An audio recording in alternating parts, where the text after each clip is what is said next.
아멘.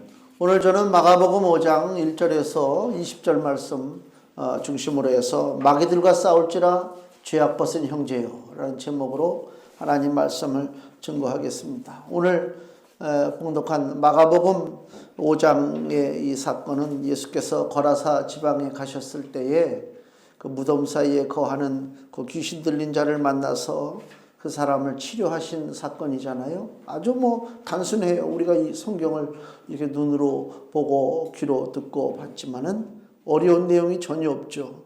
예수님 그 귀신 들려서 고생하는 자 찾아가셔서 주님이 그 귀신을 쫓아내 주셨어요.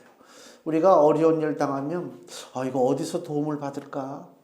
지금은 이제 워낙 정보가 많으니까 스마트폰만 딱 키면 전화번호가 다 나오잖아요. 검색만 하면 쫙 이게 나오더라고. 얼마나 좋아요. 옛날에는 무슨 어려운 일을 당하면 도대체 어디 가서 뭘 하소연해야 되는지 답답하게 말할 수가 없죠.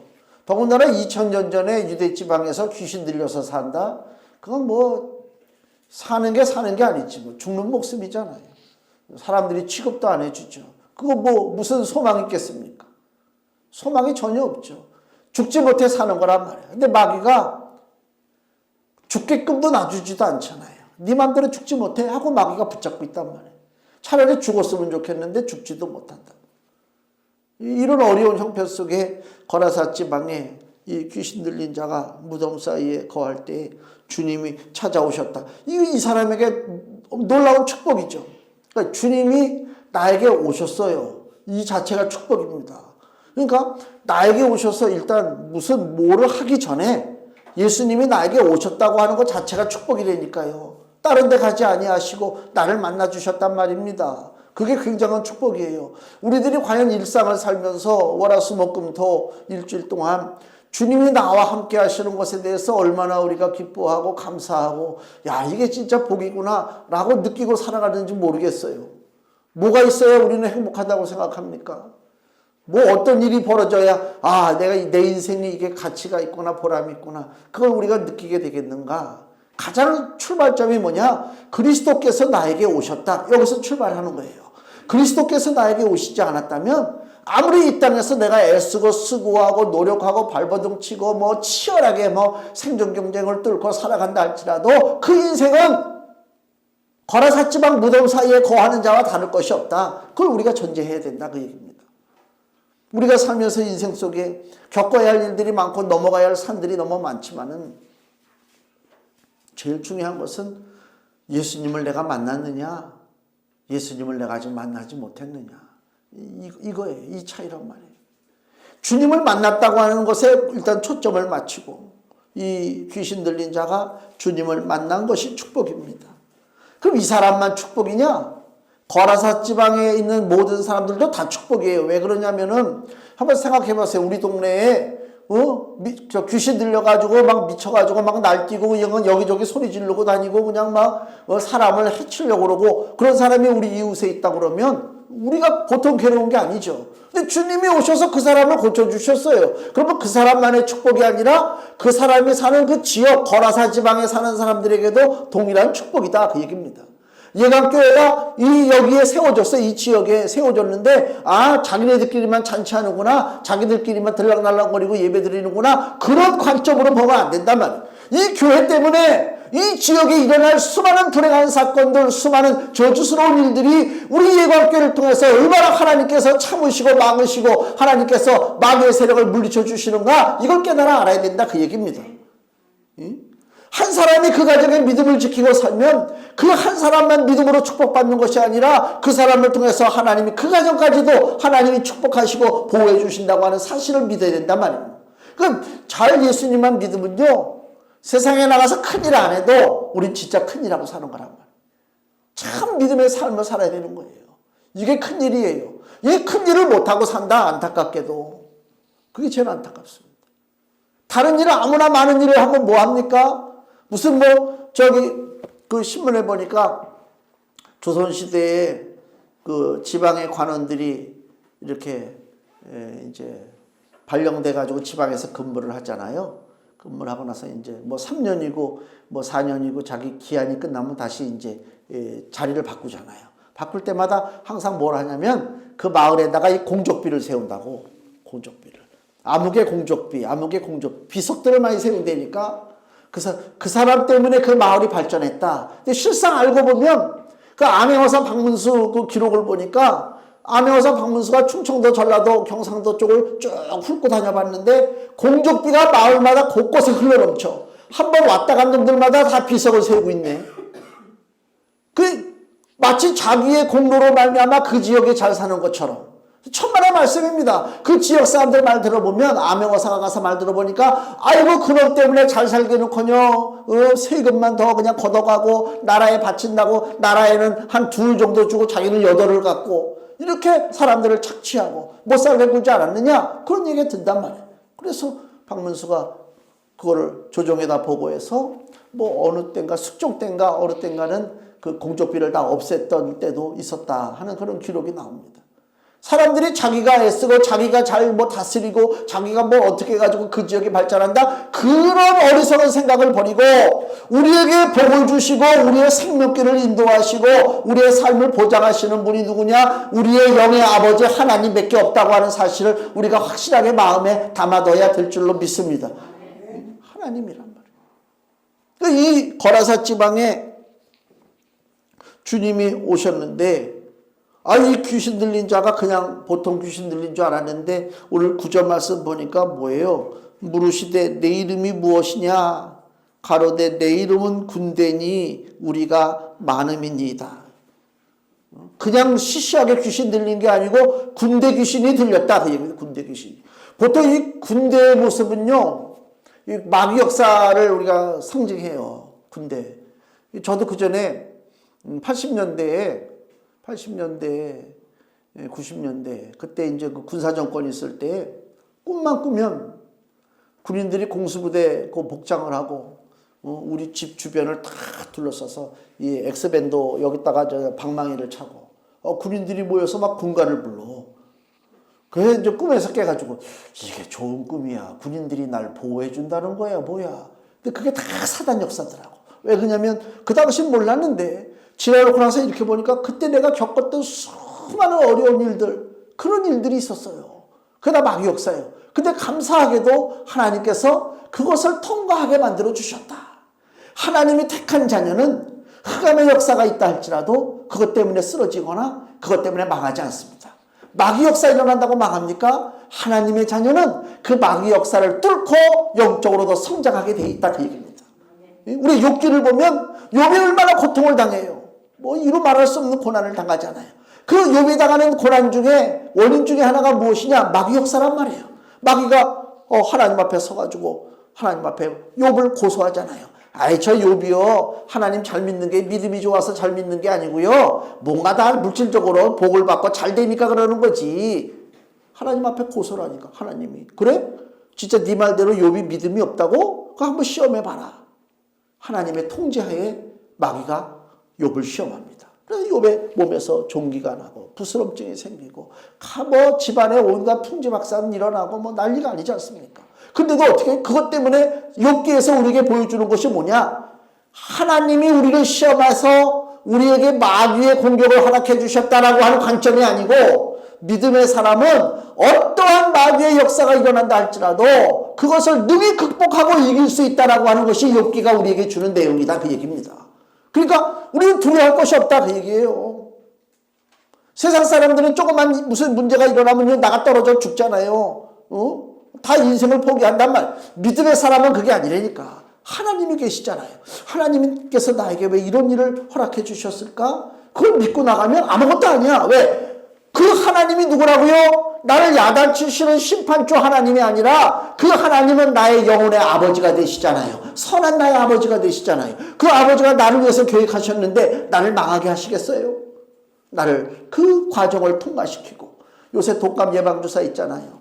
아이들 꼬맹이들 데려와가지고 독감 예방주사 맞추면 그 아이가 그걸 어떻게 알아요? 그 부모의 심정을 어떻게 합니까? 왜 나를 여기 끌고 와가지고 왜 여기다가 이렇게 아픈 주사를 그리고 막 엄마 아빠를 보면서 애가 막 서럽게 운다고 막 운다고 막 우리가 똑같은 거예요. 그게 우리가 시험을 당하고 고통을 당하고 어려움을 당할 때 마치 그 어린아이가 부모의 심정을 모르고 부모의 얼굴만 보면서 막 우는 것 같은 그러한 심령으로 우리가 어려움을 겪을 때가 있잖아요. 그렇지만은 결과는 무엇입니까? 더 단단하게 만들고 튼튼하게 만들고 그저 모든 바이러스를 이기도록 만드는 길이다. 그것이 바로 아버지의 그 생각이나 그 아버지의 생각을 안다면 뭐 가다가 걸려서 넘어질 때도 있고 무릎이 깨질 때도 있고 뭐 자빠질 때도 있고 뭐 별의별 일들이 많잖아요. 우리 인생 속에 아무것도 아니다. 지나놓고 나니까 그것 때문에 나는 망하지 않는다. 그 얘기입니다.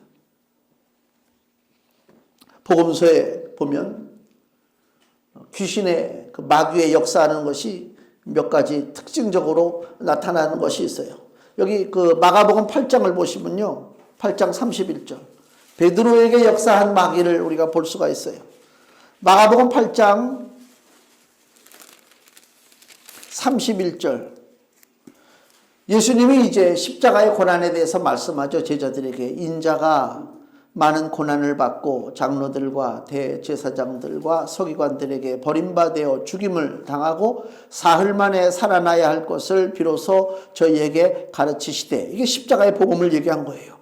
드러내놓고 이 말씀을 하시니 베드로가 예수를 붙들고 가나매. 베드로가 자기 딴에는 나의 주께서 십자가 예루살렘에서 고통을 받고 죽는다? 있을 수가 없지. 내가 지금 누굴 바라보고 내 직업을 다 포기하고 예수님을 따라가는데 예수님이 죽는다? 그러면 나는 어떻게 되라고? 자기 육신적인 생각을 하는 거예요. 그렇잖아요. 내가 누군가를 열심히 믿고 섬겨요. 그 사람을 따라다녀요. 그 사람을 위해서 모든 일을 다 해요. 근데 그 사람이 어느 날 나 오늘 죽을 거야. 야, 이거 어떻게 된 일이야? 내가 이때까지 수고한 것이 다 헛수고네? 그거 아닙니까? 베드로가 똑같은 얘기예요. 그리 마없어서 그랬단 말이에요. 33절 예수께서 돌이키사 제자들을 보시며 베드로를 꾸짖어 가라사대 사단아 내 뒤로 물러가라. 네가 하나님의 일을 생각지 아니하고 도리어 사람의 일을 생각하는도다. 아멘. 하나님의 일을 생각하지 아니하고 사람의 일을 생각할 때 뭐가 내 뒤에 역사하느냐? 사단이 역사하고 있다 그 얘기입니다. 그러니까 믿음의 사람이라면요, 성경을 읽는 하나님의 사람, 기도하는 하나님의 사람이라면 어떤 일을 놓고 볼 때 육신적으로만 판단하지 말라. 내가 이렇게 투자하면 돈을 벌을 것이다. 육신적으로 판단하지 말고 하나님을 어떻게 볼 것인가, 나의 아버지를 어떻게 생각할 것인가, 이걸 보고 생각해야 된단 말이에요. 내가 어디로 이사를 간다, 내가 무슨 일을 한다, 모든 일을 결정할 때 있어서 육신적인 판단만 하면 안 된단 말이에요. 지금 베드로의 이 판단은 육신적으로 바라봤을 때는 틀린 것이 없잖아요. 자기가 섬기는 주인이 죽는다니까 이게 말이 안 되지. 그리고 사람이 인간의 정분이 있지. 죽는다고 할 때 그럼 어서 죽으시옵소서. 그럴 수는 없잖아. 우리 노인네들이 제일 자주 하는 거짓말 중에 하나가 뭐예요? 내가 죽어야지. 내가 죽어야지. 막 그러잖아요. 그게 3대 거짓말 중에 하나라고 그래. 노처녀가 시집 안 간다고 하는 것도 그 거짓말이라고 그러잖아요. 그렇죠. 장사하는 사람이 미치고 판다고 하는 것도 거짓말이라고 그래. 노인네가 죽어야지. 이것도 거짓말이라고 그래. 그따라서 옆에 있는 자식이 아버지가 내가 죽어야지. 예, 어서 죽으시옵소서. 그럼 이런 싸가지 없는 놈이 있나? 그럴 거 아닙니까? 인간적으로 무슨 말씀을 하세요? 그러면 안 되죠. 베드로도 똑같단 말이에요. 지금 예수님이 죽는다고 이 청춘에 아직 할 일이 얼마나 산같이 쌓였는데 죽는다는 얘기하면 됩니까? 그러지 마옵소서. 이건 인간적이지. 그렇잖아요? 근데 예수님은 뭐라고요? 야, 네가 하나님의 일을 생각지 아니하고 사람의 일을 생각하는 거다. 그러면 우리가 사람의 일을 너무 많이 생각하고 살잖아요. 그죠? 무엇을 먹을까? 무엇을 마실까? 무엇을 입을까? 누굴 만날까? 다 사람의 일이잖아요. 수많은 사람의 일들 속에 얼마나 많은 사단의 역사가 벌어지겠느냐, 이걸 한번 생각해 봐야 된단 말이에요. 그러면 사람의 일이 사단이 주장하는 일이 되지 않으려면 어떻게 해야 되느냐? 하나님께서 어떻게 생각하시는가를 한번 생각하고 기도하고 행하라 그 얘기입니다.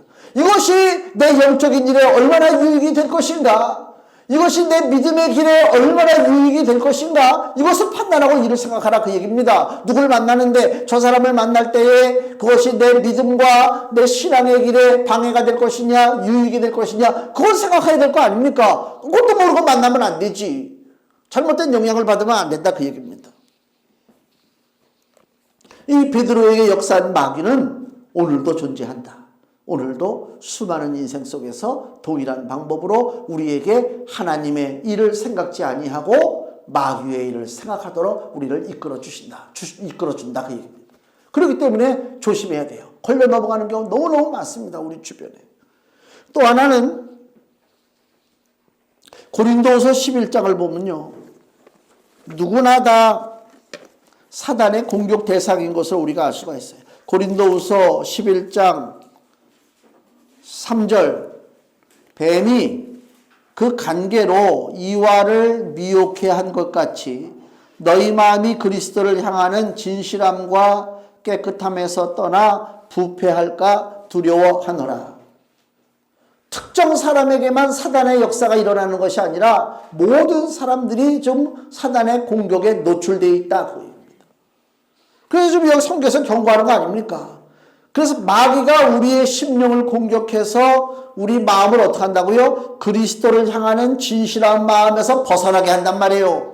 내가 처음에 주님을 만나고 예수님을 믿고 신앙생활할 때 뜨거웠던 마음, 열심의 마음, 충성의 마음이 있는데 신앙생활을 쭉 오래 하다 보니까 뭐든지 오래 하다 보면 사람이 그 관습, 습관이 생기잖아요. 늘 하던 대로 한다니까. 우리가 저기 번호키 누를 때 우리 집 번호키가 뭐지?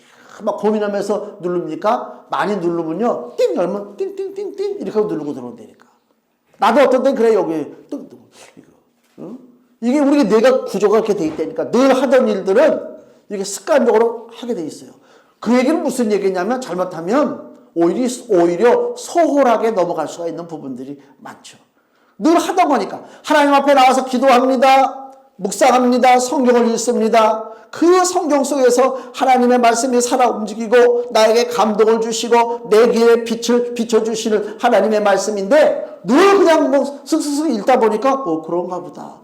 그냥 무슨 과제물 하는 것처럼 애들 여름방학 숙제할 때 보면 여름방학 지나도록 일기 한 장도 안 쓰다가 마지막 개학 전날 그저 일기장 펴놓고 한 달치 일기를 다 쓰잖아요. 날씨가 맑았는가 흐렸는가 날마다 그거 따지잖아요. 무슨 의미가 있습니까?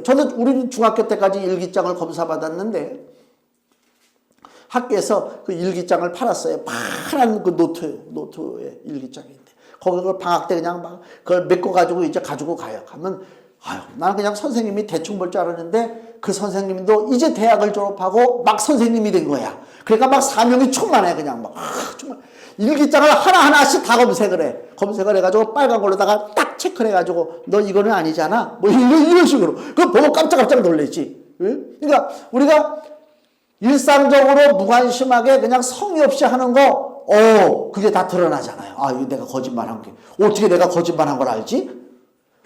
그걸 잡아낸단 말이에요. 마찬가지로. 내가 교회에 와서 성경을 읽고 찬송을 하고 기도를 하는데 별로 마음에 뜨거움이 없어.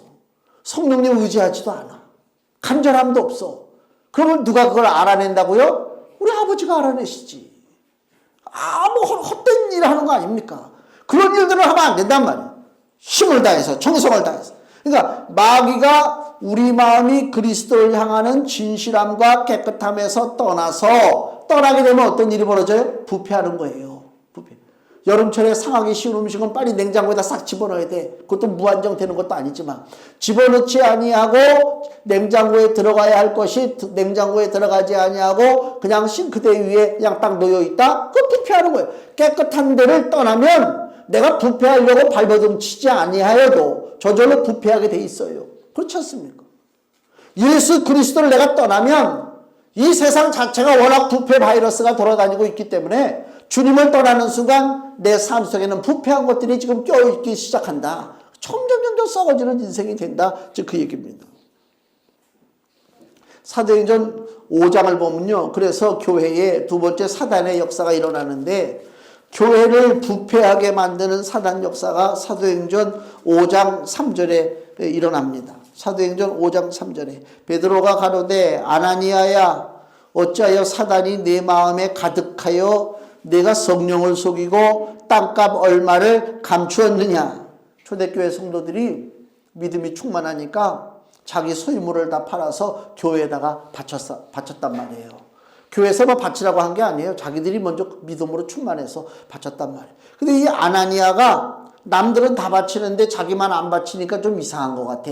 이상할 거 없어요. 아니, 하나님이 돈이 없어서 뭐 강제로, 야, 너 집 팔아서 너 헌금해. 너 저 건물 있지? 그거 팔아서 좀 헌금. 그런 하나님이 아니라면 우리 하나님은 우리에게 주기를 원하시는 하나님이지 뺏기를 원하는 하나님이 아니라니까. 잘못 알고 있으니까 이 아나니아도 나도 이거 뭔가 형식적으로다가 이거 드리긴 드려야 되는데, 그리고 이제 밭을 팔았는데 다 드리려니까 아까워. 아깝다고 생각할 때는 아예 안 드리는 게 나아. 그렇잖아요. 그럼 뭐 하는 짓이야? 근데 아까우니까 그걸 잘라가지고 마치 다 드리는 것처럼 드렸단 말이야. 거기 그 마음속에 뭐가 있다고요? 사단이 충만했단 말이야. 그 마음속에. 거짓이 들어왔단 말이야. 거짓과 부패의 더러운 물이 교회에 흘러 들어오게 만든다. 그 얘기입니다. 그러니까 교회는요, 저도 어렸을 때 그런 그 마음을, 그 갈등을 겪었던 것이 많아요. 무슨 추수감사절, 부활절, 그러면 절기헌금을 하잖아요. 절기헌금 하는데. 저는 그 당시에 이제 학생 또 청년 때, 뭔 돈이 있어. 근데 성도들은 다 감사한 걸 보면 또 그 교회는 특이하게 이렇게 앉아서 이렇게 헌금을 하고 들어올 때 헌금을 하는 게 아니고, 무슨 절기 때는요, 목사님 앞으로 돈을 가지고 와. 헌금 봉투를 가지고. 요 앞에다 보는 앞에서 딱 또 부목사님이 내려가서 그 헌금 바구니에 딱 서 있어. 그러면 누가 이렇게 드리는가 다 본다. 야, 그것도 참 기기묘묘한 방법이죠. 그러니까 어린 마음에 막 갈등이 생기는 거예요. 그렇잖아요. 그러니까 그렇게 해서 드리는 거 아버지가 기뻐하시겠는가? 아이고, 이게 무슨 뭐 조폭도 아니고 하나님이 그러니까 한국 교회 이미지가 잘못됐다 지금. 그런 게 많잖아요. 하나님은 우리를 뺏으려고 오신 분이 아니라니까. 하나님은 세상을 이토록 사랑하시되 누구까지 우리를 위해서 주셨느냐? 그 아들 예수 그리스도까지 우리를 위해서 주신 줄로 믿습니다. 아들까지 주셨어. 그 얘기는 즉 자기의 생명까지 주셨다. 그 얘기예요. 생명까지 주셨는데 우리한테 뭘 빼서? 아이고, 그렇게 가르치는 교회가 있다면 그건 거짓된 교회지. 잘못된 거 아닙니까? 이 아나니아가 잘못됐어요. 만약에 아나니아가 여기서 용납이 되면 초대교회가 부패하는 거예요. 교회에 거짓이 들어오고 속이기 시작하고 위선적인 신앙생활, 하나님 앞에 기쁨으로 헌신하는 것이 아니라 남의 눈을 보고 헌신하는 이 잘못된 것이 들어온다. 그래서 베드로가 이 아나니아를 어찌하여 사단이 내 마음에 가득하여 내가 성령을 속였느냐? 야단쳤단 말이에요. 오늘날도 교회에 이런 역사가 많이 벌어져서 교회가 분쟁이 벌어지잖아요. 교회 싸움의 대다수가 뭡니까? 다 돈 때문에 싸우는 거예요. 속이고 속고. 그 교회 세습 문제가 있잖아요. 아버지 목사가 아들 목사한테 교회 물려준다. 작은 교회는 아버지가 아들에게 물려줘도 아무 문제가 없어요. 누가 시비 거는 사람 없어요. 그렇잖아요. 만약에 우리 교회, 난 아들이 없지만은, 아들이 예를 들어서 만약에 이제 신학교 나와가지고 이제 목사가 됐단 말이야. 그럼 내가 이제 한 10년 후에 은퇴하면서 아들한테 물려줬어. 그걸 가지고 안 됩니다! 반대할 사람이 있겠느냐 말이야. 뭐가 있어, 아무것도 없잖아. 그럼 왜 그러면 아버지가 아들한테 교회 물려주는 걸 왜 싸우느냐? 다 돈이 걸렸어. 그래서 그게 세습 논쟁이 벌어지는 거예요. 돈 때문에. 그 아들을 세우려고 하는 목사도 돈 때문에 아들을 세우는 것이고, 반대하는 성도들도 돈 때문에 반대하는 것이고, 다 그 문제예요. 이게 어디요? 아나니아로부터 시작된 사단의 충만한 역사가 시작됐다. 그 얘기예요. 심각한 상태는 뭐냐? 우리가 본문의 거라사 지방에 이 귀신은 오히려 드러나게 행동을 하니까 실상은 심각한 건 아니죠. 눈에 띄니까 저 조심해야 되겠네 그랬잖아요. 더 심각한 것은 평범한 모습으로 우리 옆에 사는 사람들입니다. 귀신 들려서. 겉은 똑같아요. 차이가 없어요. 깨끗하게 하고 다녀요. 옛날 귀신 들린 사람은 머리 풀어헤치고 여기다 꽃 꽂고 다녔는데 지금 귀신 들린 사람은 여기다 꽃을 꽂지 않습니다. 차이가 없습니다. 똑같이 핸드폰 보고 다니고요. 똑같이 차 몰고 다니고요. 똑같이 커피집 가서 차 마시고 그렇습니다. 이게 제일 무섭다. 예수님께서 마태복음 23장에 더러운 귀신의 세력들을 책망하시는 장면이 나와요. 마태복음 23장 13절 화 있을진저 외식하는 서기관들과 바리새인들이여 너희는 천국문을 사람들 앞에서 닫고 너희도 들어가지 않고 들어가려 하는 자도 들어가지 못하게 하는도다. 천국문을 닫아버리고 자기도 안 들어가고 남도 못 들어가게 하는 게 그게 귀신 역사 아닙니까? 이게 종교 지도자 거짓된 것들이라 그 얘기입니다. 지금 또 15절 말씀 보세요. 화 있을진저 외식하는 서기관들과 바리새인들이요, 너희는 교인 하나를 얻기 위하여 바다와 육지를 두루 다니다가 생기면 너희보다 배나 더 지옥 자식이 되게 하는도다. 멀쩡한 사람을 지옥 자식 만드는 게 그게 사단 역사 아닙니까? 33절에 뱀들아 독사의 새끼들아 너희가 어떻게 지옥의 판결을 피하겠느냐, 예수님께서 강력하게 경고하시는 말씀입니다. 그러니까 우리 주변에 그럴듯한데 막이란 말이에요. 이걸 구별할 수 있어야 돼. 분별할 수 있어야 된다. 겉은 멀쩡한데 속은 썩어서 아주 부패했단 말입니다. 마귀가 거하는 처소가 됐어요. 그러니까 감사할 줄 모르죠. 기쁨이 없어요. 은혜가 없어요. 사랑이 없어요. 사람이 모질어요. 악착 같아요. 열심히 내고 충성하는 건 좋은데 어이구 이건 뭐 하나 너무너무 그냥 사람이 지독해. 살펴봐야 된다. 그 뒤에 배후에 역사하는 영이 도대체 뭐냐. 예수님이 복음을 전하니까 오히려 그 당시 유대인들이 예수님을 귀신 들렸다고 오히려 예수님을 놀리고 비방하는 장면이 나와요.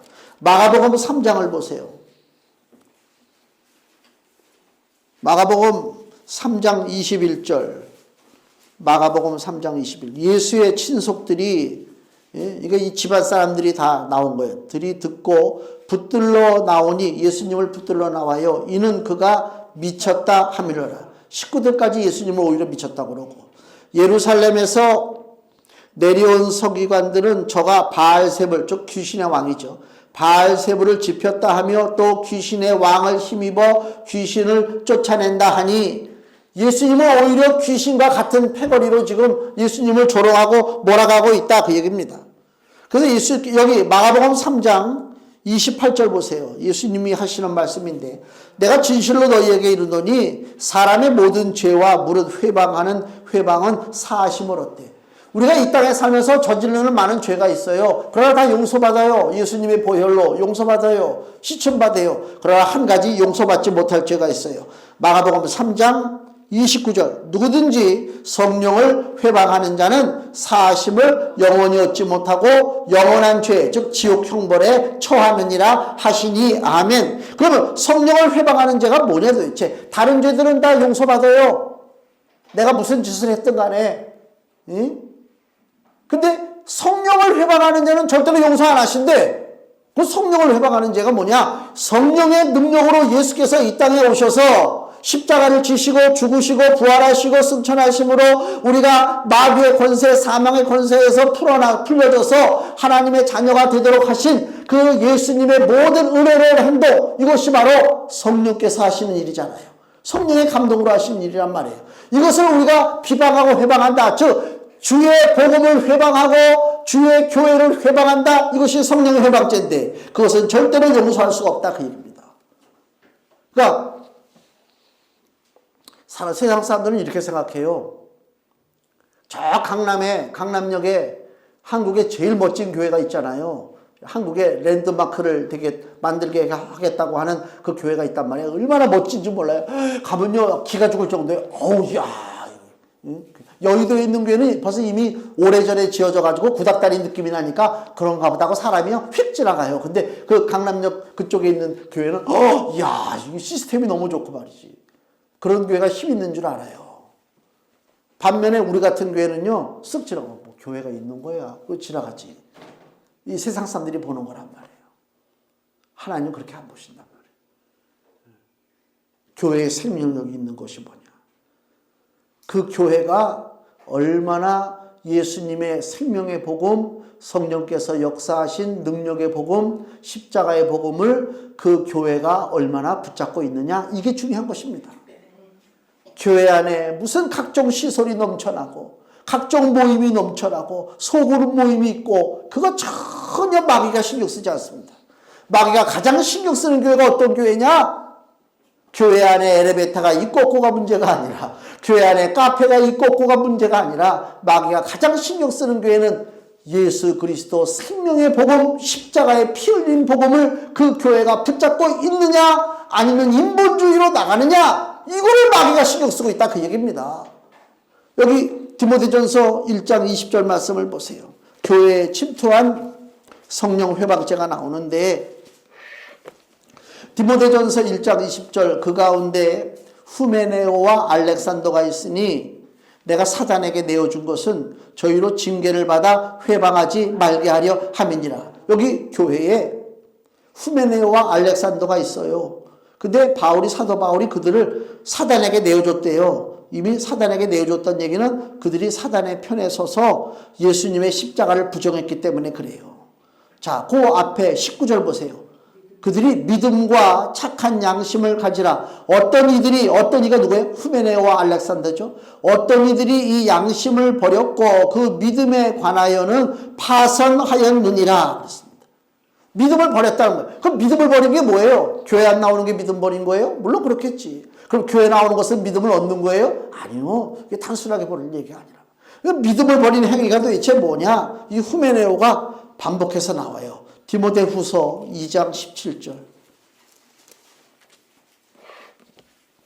디모데후서 2장 17절. 저희 말은 독한 창질의 썩어져감과 같은데 그 중에 후메네오와 빌레도가 있느니라. 여기 후메네오가 또 나오죠. 후메네오의 말이 뭐냐고요? 독한 창질에 썩어진, 즉 궤양, 우리 현대식 영어 표현으로 얘기하면 악성 종양 캔서, 즉 암이다, 그 얘기요. 후메네오의 입에서 나오는 말이 암과 같다. 그 얘기는 뭐예요? 암의 특징은 뭐예요? 남도 죽여버린다 이거예요. 자기 세포를 위해서 남을 죽이는 것이 암 아닙니까? 그러니까 후메네오 같은 자는 성령을 회방해. 왜? 예수님의 복음을 회방하기 때문에. 자, 디모데후서 2장 16절 그 앞에 말씀을 보세요. 망령되고 헛된 말을 버리라. 저희는 경건치 아니함에 점점 나아가나니. 이들이 입을 열어서 하는 말이 망령되고 헛된 말. 망령된 게 뭐예요? 쉽게 얘기하면 미친 말을 한단 말이에요. 미친 말을. 복음에 대한 올바른 진리의 말씀을 전하는 것이 아니라 부활을 부정하고 예수가 하나님이심을 거부한다. 즉 그 얘기입니다. 즉 그 얘기를 하는 거예요. 18절. 진리에 관하여는 저희가 그릇되었도다. 부활이 이미 지나갔다 하므로 어떤 사람들의 믿음을 무너뜨리느니라. 암이 어떤 존재라고요? 자기는 살고 남은 무너뜨리는 거 아닙니까?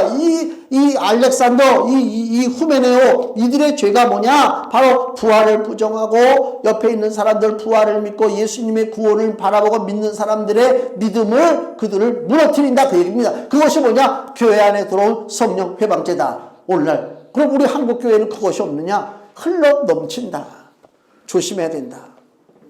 저는요, 청년 때 교회 봉사활동 무지하게 많이 했어요. 이리저리. 주일날은요, 누구도 만나면 안 되고, 주일날은 집에 가도 안 되고, 주일날은 아침부터 저녁까지 교회에서 봉사했다고. 그때 제가 교회에서 많이 싸웠어요. 왜 이렇게 많이 싸웠는지 몰라. 20대, 그때가 한 후반 됐나? 대학교 졸업하고 나서. 많이 싸웠거든요. 그러니까 내 이미지가 좀 안 좋지. 뭐 싸움딱도 아니고 말이야. 왜 이렇게 좀 싸워. 네. 근데 나랑 싸웠던 그 사람들 있잖아요. 내 소문을 듣잖아요. 다 그 교회에서 마귀짓하고 돈 좀 먹고 도망간 사람들이라고. 그 사람들이 교회의 중직을 차지하고 있었다고. 그 사람하고 나하고 이제 무슨 교회 일 때문에 딱 마주치면 항상 싸우는 거예요.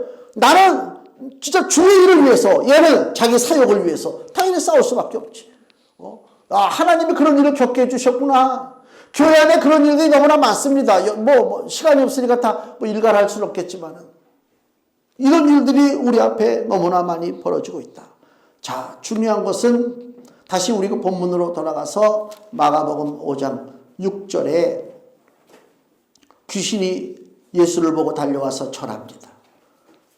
7절 큰 소리로 부르짖어 가로되 지극히 높으신 하나님의 아들 예수여 나와 당신과 무슨 상관이 있나이까? 원컨대 하나님 앞에 맹세하고 나를 괴롭게 마옵소서.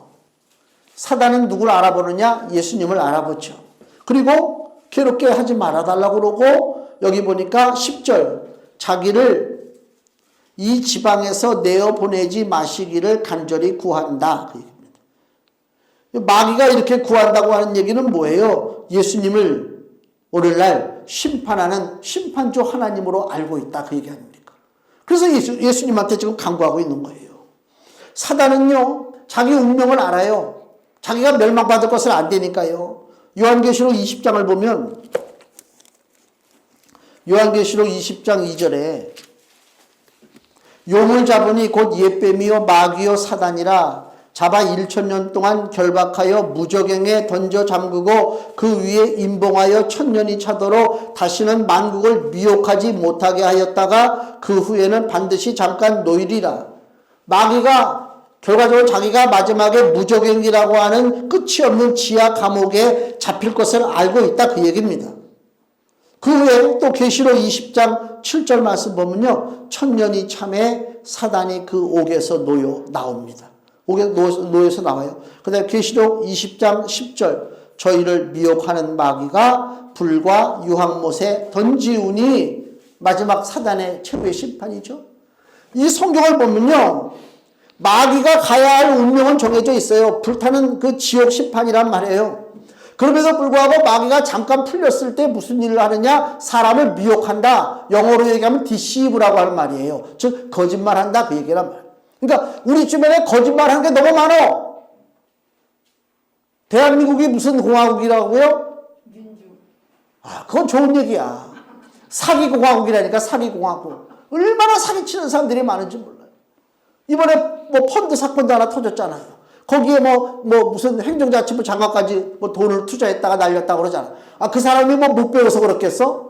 다 사기치니까. 아니, 속이려고 작정하고 달라들면요, 야, 이거 방법이 없잖아. 즉, 그런 시대에 우리가 살고 있어요. 왜? 마귀가 역사하니까, 쉽게 얘기하면. 마귀는 자기의 운명의 끝을 알면서도 불구하고 계속 백성들을 미혹한단 말이에요. 그리고 결국은 저주받고 심판받잖아요. 그럼 우리 인생들의 운명은 뭐냐? 히브리서 9장을 보면, 히브리서 9장 27절에 한 번 죽는 것은 사람에게 정하신 것이요 그 후에는 심판이 있으리니 아멘. 이것이 우리의 운명입니다. 반드시 죽습니다. 반드시 심판받습니다. 근데 마귀는 사람들이 이 사실을 잊고 살도록 계속 속이는 거예요. 자기가 죽을 줄도 몰라요. 심판받을 줄도 몰라요. 그래야 하나님을 무서워하지도 않지. 예수님 믿을 이유도 없지. 내 맘대로 사니까 마귀가 자꾸만 이렇게 부추기는 거야. 네 맘대로 한번 해봐. 네가 잘나지 않았어. 네 입 열린 대로 한번 떠들고 한번 살아봐. 마귀가 지금 자꾸만 이렇게 미혹한단 말입니다. 결국은 심판받죠. 믿음의 사람은 염려할 것이 없습니다. 군대 귀신을 쫓아주신 예수님께서 그 귀신을 쫓는 권세를 예수님만 가지고 계신 것이 아니라 오늘 본문의 마가복음 또 6장을 보시면 마가복음 6장 7절에 12제자를 부르사 둘씩 보내시며 더러운 귀신을 제어하는 권세를 주시고 그랬어요. 12제자에게 귀신 쫓는 권세를 주셨습니다. 12제자에게만 끝나는 것이 아닙니다. 오늘 금주의 말씀 보세요. 야고보서 4장 7절 같이 읽겠습니다. 그런즉 너희는 하나님께 순복할지어다. 마귀를 대적하라. 그리하면 너희를 피하리라. 아멘. 우리가 이러한 권세를 사용해서 우리 삶 속에 우리 주변에 역사하는 흑암의 세력들을 몰아내야 될 줄로 믿습니다. 그래서 마귀들과 싸울지라 죄악벗은 형제여. 예수의 보혈로 피로 우리의 죄가 씻어지고 사방의 그늘에서 벗어난 자만이 마귀와 싸울 수가 있어요. 그렇지 않습니까? 빛의 자녀들만이 어둠과 싸울 수가 있다. 그것을 우리가 인식하셔서 한 주간 우리의 영원한 믿음의 길을 갈 때에 사단의 세력과 싸워서 승리하는 하나님의 귀한 자녀가 되시기를 예수님의 이름으로 축원을 드립니다. 기도하겠습니다.